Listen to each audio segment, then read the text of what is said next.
All right, we're going to start with basically the definitions and types of economics. There are two schools of economics. You have microeconomics and macroeconomics. When you look at microeconomics, it's kind of like looking through a microscope. You're taking something larger and only looking at a very small part of it. So microeconomics looks at the smaller picture, focuses on the basic theories of supply and demand. It's more concerned with individual buyers and sellers and how they interact along with the factors that influence the choices of these buyers and sellers. Macroeconomics, on the other hand, looks at the big picture, focuses more on the national economy as a whole. When we get into macroeconomics, we're going to look at the things like the strength of a nation's economy. We're going to look at gross domestic product, which is a measure of our economy. We'll look at unemployment for the United States. We'll look at inflation and recession. So it's big picture.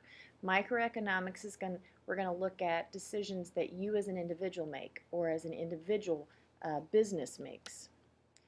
Economics itself is the study of scarcity. Resources are limited. And we know this. Oil is limited, time is limited, money is limited. But our needs, which are things that are essential for survival, and our wants, which are those things that we desire but are not necessary for survival, are unlimited. What we want and need exceeds the amount of resources that we have to make all those things. And so people satisfy their needs and wants with goods and services. And a good is just a physical object that someone produces, and a service is an action or an activity that one person performs for another. So when you hire a lawyer or an accountant or a housekeeper, that's a service. When you go out to dinner, your waitress or your waiter, that they are providing you a service as opposed to you going and buying a physical object at Walmart or somewhere like that. Scarcity. This is the fundamental piece of the economic puzzle. You have to understand this idea of scarcity.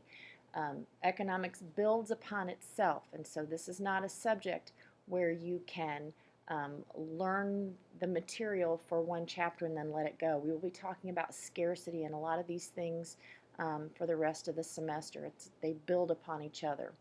I've already said that people's wants and needs are unlimited. When one of our wants is satisfied, something else comes along that we want.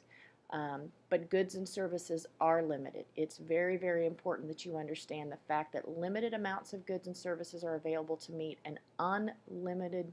our unlimited wants, and that is what scarcity is. So there are two sides to scarcity. This idea that we want and need more things than we have resources to meet those needs. Because scarcity exists, it requires us to make choices. A lot of people want to use the term scarcity and shortage interchangeable. We can eliminate a shortage, and we'll talk about shortages when we get to supply and demand. But a shortage is just when we want more than what producers are willing to produce. So I don't want you to think of this as a shortage. Scarcity exists for everyone. There are not enough resources to provide societies with everything because our resources are scarce.